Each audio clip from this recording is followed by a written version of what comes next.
Bonjour, donc dans cette vidéo, je vais vous présenter l'outil Fill in the Blanks ou encore compléter les vides. Alors, cet outil est tout simplement une dictée trouée, ce qu'on pouvait appeler jadis une dictée trouée ou un texte troué, tout simplement. Alors, on doit compléter les vides, à distinguer avec le fameux drag the words, de glisser-déposer des mots.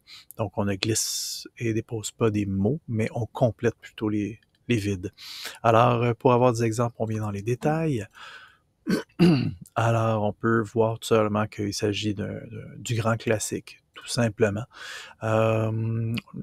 Et voici ce que ça donne lorsqu'on obtient le résumé de la tentative, donc ce qui est bon, ce qui est raté.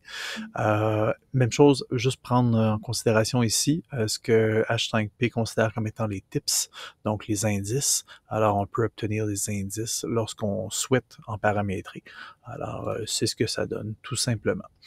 Donc, voilà qui est ça. Alors, si on procède seulement à l'édition, on passe dans utilisation, comme d'habitude, on vient le titrer.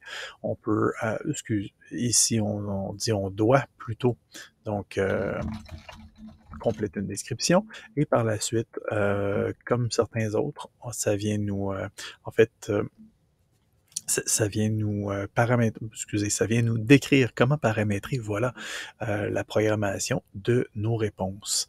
Alors, ça souligne tout simplement d'utiliser les astérisques, encore une fois, pour les réponses, et par la suite, on peut mettre les indices, donc, à la suite des 2 points. Alors, nous avons donc les réponses possibles en premier, après le premier astérisque, suivi d'une barre oblique pour subdiviser les différentes réponses possibles. Je dis bien les différentes réponses possibles, pardon, et non pas les choix de réponses.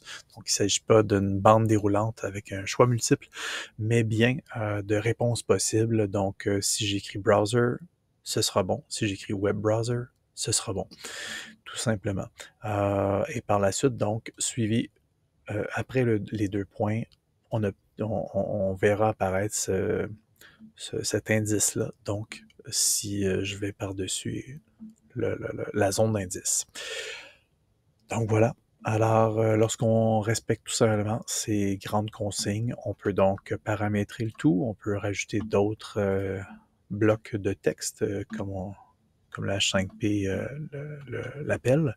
Et donc, de cette manière-là, on peut avoir plusieurs différentes phrases à compléter, tout simplement, avec un vide par bloc de phrases.